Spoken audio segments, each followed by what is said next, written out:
Chocolate and Cheese, Series 3, Chapter 21, The Car, read by Zane Carnie. So, that's when Connor said, that got me kind of wound down. Or was it wound up? Anyway, it doesn't matter. Then he dropped me off a few houses along, and here we are, said Lars, finishing off his ramble of his adventures and getting to Wellington, as he, Sarah and Bob sat in the living room. All three had mugs in their hands, while a platter of snacks sat on the coffee table. Well, Lars, that's quite the tale to tell, right, Bob? Said Sarah, as she turned to her husband beside her. Bob sat there, but took none of it in. Bob? She called again. Bob! Eh?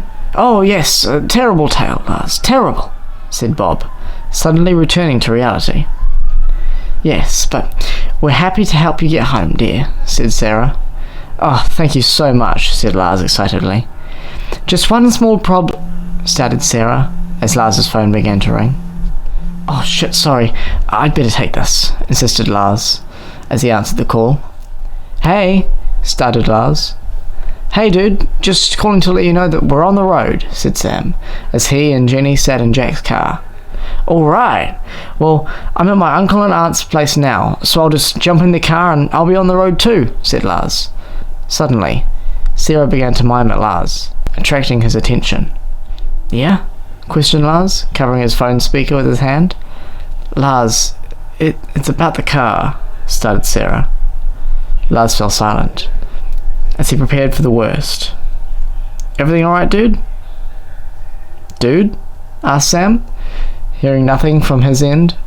Yeah, it's fine. I'll call you back, said Lars, as he hung up the call. Everything alright? Asked Jenny. Yeah, I don't know. He said he was going to call me back, so I guess we'll just wait, said Sam. Huh.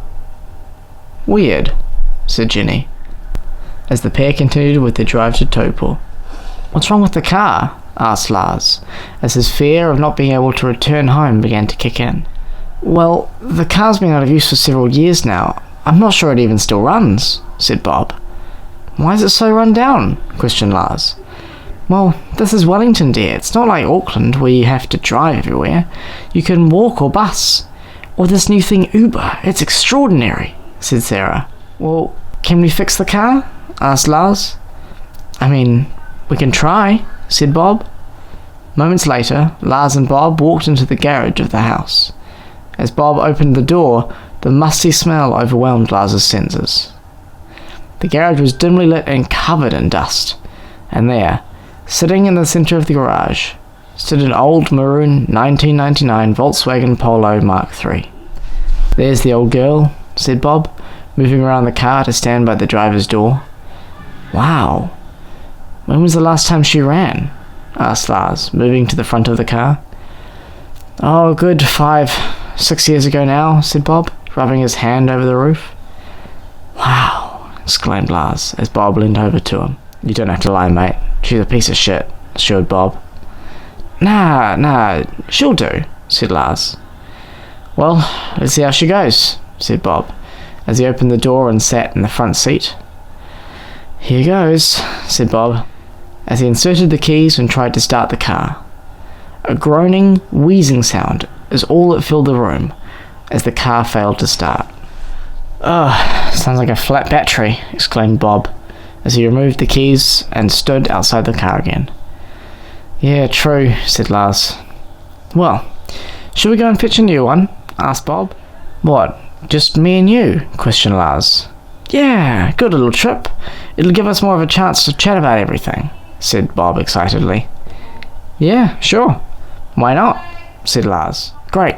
I'll just go tell Sarah that we're heading out, said Bob, as he turned and headed for the garage door. Sweet. Well, I'd better call Sam and Jenny back so they don't get too worried, said Lars. You know, you're very lucky to have two friends like them who love you so much, said Bob.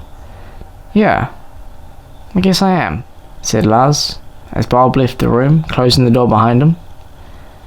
I'm pretty lucky, muttered Lars to himself, as he pulled out his phone and began dialing Sam's number.